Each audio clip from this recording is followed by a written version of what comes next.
Hi friends, जय जगन्नाथ। तो आज आम जाऊँ डैम देखापी। तो आगू देखा कौ डैम देखापी जाऊँ। डैम देखा जाऊा रास्त गोदावरी नदी आसला जहाँकि महाराष्ट्र बीड जिले में जाइए।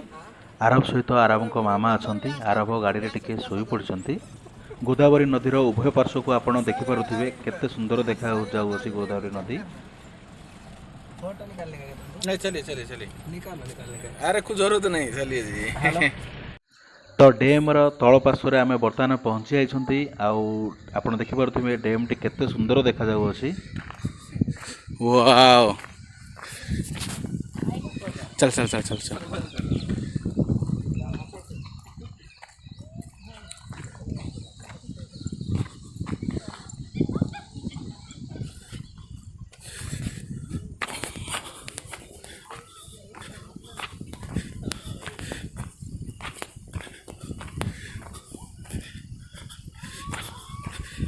बाबू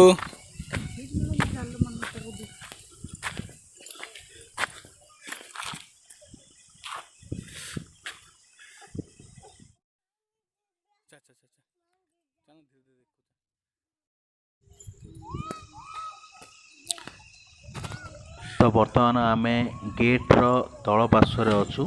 आउ गेट्र सेपटे पानी स्टक हो रही। आप देखिपे वाल केते केते बड़ होता है डैम्र।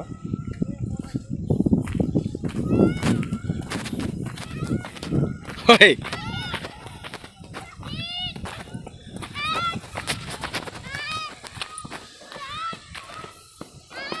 एठी जड़े पिलाटी जोर से पार्टी करुच्ची। तो आपण मैंने तार री साउंड शुणी पारे।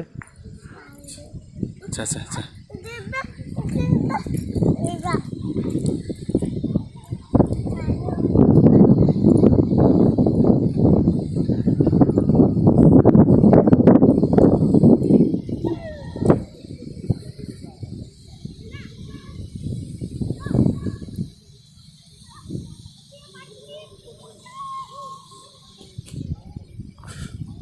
ओए बाबू, बर्तमान टिके गेट्र पाखक जावाक आम चेष्टा करवा। गेट डैम्र गेट्र जो थाए तो ता पाखपाख को जावाई आम टिके चेष्टा करवा। टाइम बताता है, 1 सेकंड। 4:15 हुआ है। और बर्तमान आप देखिपा कि आम पाखापाखि गेट्र पाखापाखि पलि आसी। सबू गेट्रु वाटर टे लिकेज हो। तो जहाँ भी वाटर लिकेज हो जहाँ भी स्टक रोचे पानी तो सेठी माछ भी रुहे। तो बर्तमान से पाखापाखि किसी लोक अच्छा माने लोकल लोक जो मैंने कि सेठी माछ धरुंच आप देखि भी पारुथिबे।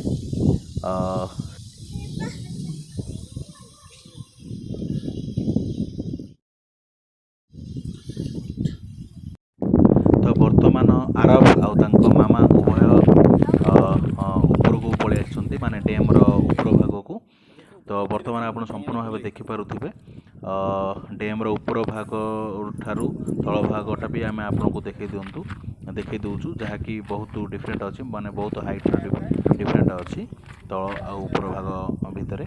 तो आम आपन को देखई दौचु संपूर्ण डैम टी को माने आम जी कैमेरा कवर कर डैम टी को देखा आम चेष्टा करुचु। तो आप देखु एंड एंजॉय करूँ।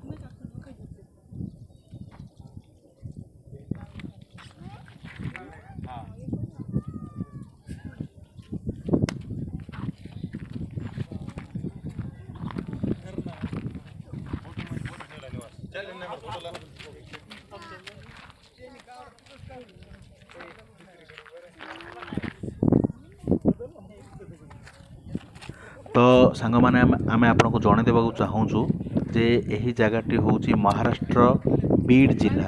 महाराष्ट्र बीड बाबू जिलार बाबू माजलगांव बोली गोटे छोटे टाउन अच्छी से ही टाउन पाखरे यही डैम टी अवस्थित अच्छी। तेबे फ्रेंड्स माने जदि वीडियोटी आपण मानको भलो लागिला तेबे लाइक शेयर एंड सब्सक्राइब करंतु।